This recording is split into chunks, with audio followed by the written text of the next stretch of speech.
meio-dia, 25 minutos, de volta aqui com o programa Linha Dura. A gente recebendo mais uma vez ao vivo a doutora Viviane Espíndola. Oi, Gabriel, boa tarde. Boa tarde. Que bom ter você aqui. Obrigado. Novidade. Oi, Primeiro, pois é. Beijo pra você. Né? Pimentinha você tá teve que sair aí... para resolver umas questões. De vez em quando a gente precisa mesmo. E aí eu assumi aqui a liderança do Linha Dura e vamos juntos trazer informação, orientação para o nosso telespectador. E tirar dúvida de quem está em casa, né? Tá com dúvida, dá uma ligadinha aqui pra gente que a gente puder esclarecer.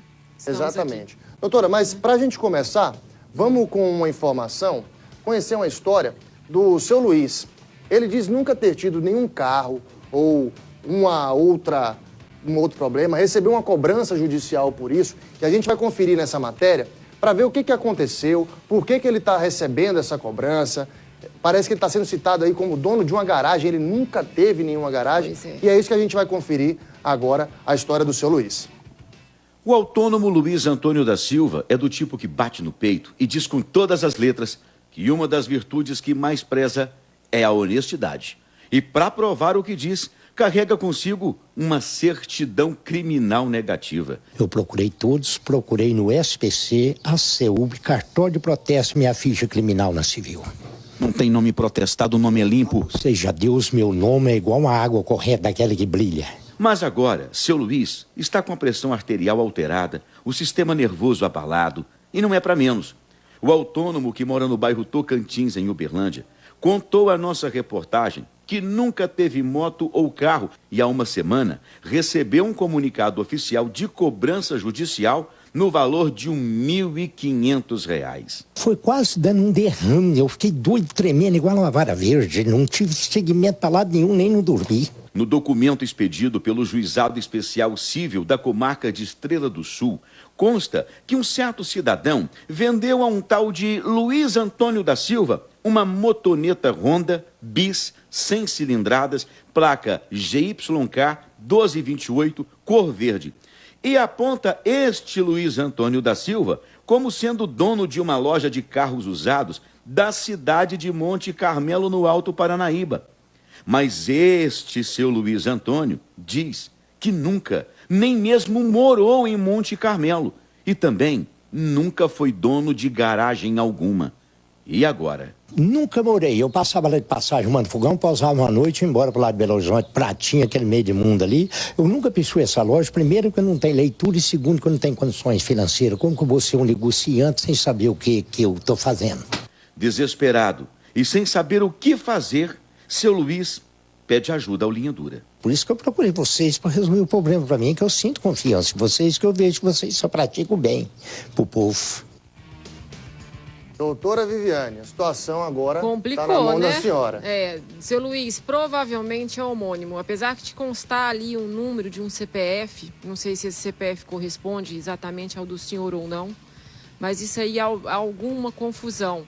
A gente teve casos, Gabriel, lá no escritório, que a pessoa foi processada pelo próprio Ministério Público em Uberaba, e aí foi tirado, era homônimo, só que eles não conseguiram, não tinham CPF, buscou no sistema da Receita e caiu. O primeiro CPF que caiu foi o da minha cliente, mas ela não tinha participação nenhuma na ação, na qual o Ministério Público estava movendo contra uma, acho que é Franciele, a menina. E aí a gente teve que provar que ela não teve nada a ver com isso, ela teve dinheiro da conta dela confiscado, e aí ingressamos com uma ação de indenização contra o Estado, porque isso foi uma falha grave do Estado. É isso que eu ia perguntar para a senhora, como é que fica nessa situação a pessoa que está envolvida, né? Porque muitas vezes pode ser um homônimo, como a senhora está explicando. Mas de que forma eles fazem essa pesquisa? Eles buscam lá um cadastro, um monte de nome igual, e o primeiro que vem na lista eles colocam? Essa pesquisa se puxa pelo Banco Central, se puxa pelo cartório de títulos eleitorais, né, o cartório eleitoral. Então tem que verificar no processo como é que foi feita essa pesquisa, através de que essa pessoa chegou ao CPF dele e ao endereço. Se foi falha do judiciário, o judiciário tem que responder perante a ele. Se foi falha de quem informou o número de CPF errado, essa pessoa também vai responder.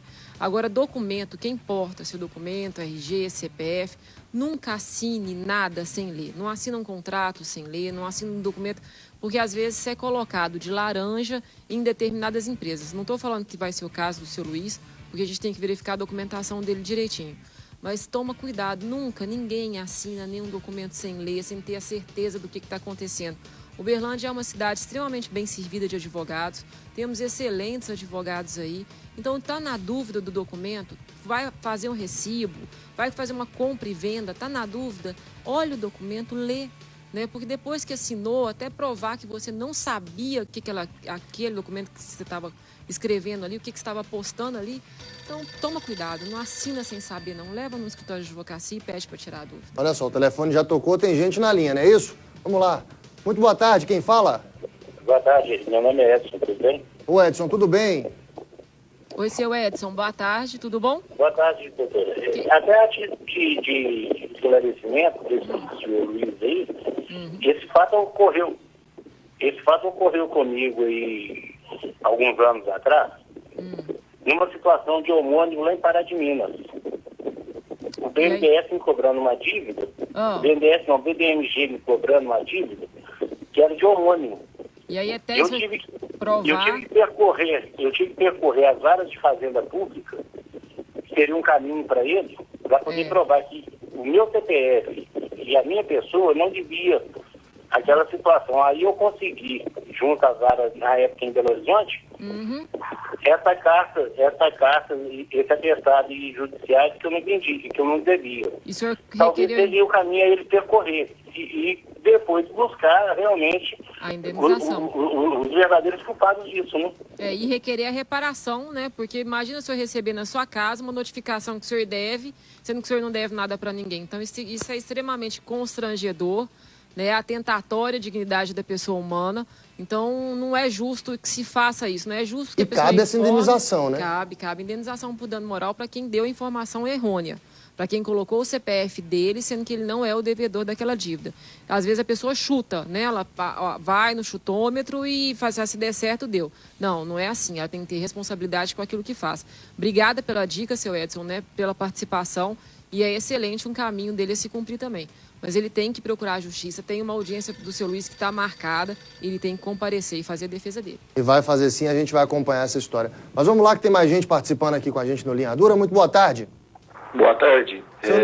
Eu gostaria de não me identificar. Pois não.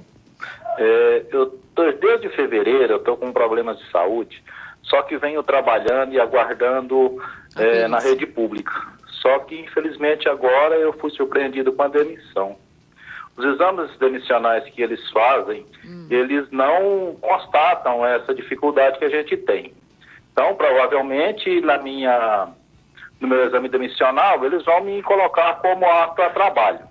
Mas após a demissão, eu não podendo trabalhar, exercer minha profissão, qual o caminho que eu devo seguir? Pois é, deixa eu perguntar uma coisa para o senhor. Esse problema de saúde que o senhor tem é decorrente da atividade que o senhor exerce ou não? É um problema que ocorreu durante as minhas atividades. A lei é bem clara, né? Primeiro, o senhor não teve afastamento pelo INSS, então o senhor não tem estabilidade. Eles podem, sim, podem demitir o senhor a qualquer momento. Se o senhor tivesse ficado afastado pelo INSS, aí não, o senhor teria, decorrente de acidente de trabalho, o senhor teria estabilidade de 1 ano. Agora, o senhor tem um caminho longo aí a percorrer. Primeiro é provar que esse problema de saúde que o senhor tem foi causado por responsabilidade da empresa. Né? E não basta só falar, não, eu tive um problema de saúde decorrente da atividade. Se o senhor não afastou, o senhor não tem estabilidade, então a empresa pode mandar embora. Agora, eu quero ser ressarcido pelo problema que eu tive. Então, nós vamos ter que provar que teve a má-fé da empresa para dar consequência do seu estado de saúde hoje. Falar, não forneceu equipamento de segurança, colocou o senhor para pegar peso além do que é normal para um ser humano carregar. Então, tem que provar que houve má-fé e responsabilidade da empresa no seu estado de saúde atual. Aí, sim, o senhor consegue indenização. É um caminho que não é fácil na Justiça do Trabalho, ainda mais que não houve afastamento e nem há nenhuma perícia até então. Mas se o senhor tem direito e se corre atrás dele. Ô, doutora Viviane, só para a gente encerrar aqui a participação, mas ainda mantendo nessa situação, muitas vezes não é um acidente de trabalho, mas existem outras doenças que podem acontecer, ocupacionais que podem acontecer. E aí a empresa muitas vezes contesta isso. Como é que fica como é que são essas perícias? Como é que hoje a gente tem visto muita situação, o INSS em greve, a Previdência em greve, essas perícias têm atrasado cada vez mais. Tem Mas gente essa que... perícia não é do INSS. Ela é do médico do trabalho. De um perito indicado pelo juiz. Né? A Justiça do Trabalho ela tem uma relação de médicos em cada área que são especialistas em fazer perícia, em realizar essas perícias. Tem ortopedista, né, psiquiatra, né, e aí cardiologista. Então, o juiz encaminha essa pessoa para o perito e ele vai avaliar e, através do laudo dele, o juiz vai chegar à conclusão se é ou não doença ocupacional. Tem empresas, sim, que sobrecarregam o trabalhador, colocam eles para trabalhar, o máximo que você consegue pegar é 50, eles colocam para pesar 100 quilos por dia numa atividade exaustiva, né? Não fornece equipamento de segurança de forma correta. Aí, sim, a empresa é corresponsável com o seu estado de saúde. Agora, tem casos que a pessoa já tem uma doença, já carrega ela. Mas essa doença pré-existente, por exemplo, ela poderia ter sido vista caso no exame admissional? Não. Ela pode, então, ela pode acontecer dentro... Pode desencadear dentro do período dela de trabalho e isso não tem nenhuma relação com a atividade que ele exerce. Por isso que é o perito que é a pessoa hábil e capaz de falar se tem ou não. E aí são essas doenças ocupacionais, em sua maioria. O estresse, a depressão, o desgaste emocional. Casos, né, que a gente vê de call center que colocam a pessoa no estado, né, a pressão psicológica é tão grande que isso vem afetando o trabalhador no dia a dia e causa uma depressão, um estado no qual ele não consegue sair. Tomara que a gente tenha conseguido esclarecer, né, a dúvida desse telefone. Se não conseguiu, quinta-feira que vem nós estamos e que ele corra atrás também dos direitos dele, né? Ele tente provar essa situação. Doutora Viane, muito obrigado pela sua participação mais uma vez aqui com a gente. Quinta-feira que vem o Pimenta está de volta. Aí vocês falam do Corinthians. Hoje ele ia estar aqui brincando, que o São Paulo dele ganhou. Ontem de 3-0. Ah, mas pegou o Vasco, né? Pegou o Vasco, ficou fácil, né? Aí é baba, né? Facilitou. Eu dou dos vascaínos, mas não tem jeito. Tá aí, muito obrigado, doutora Viane Espíndola, participando aqui com a gente.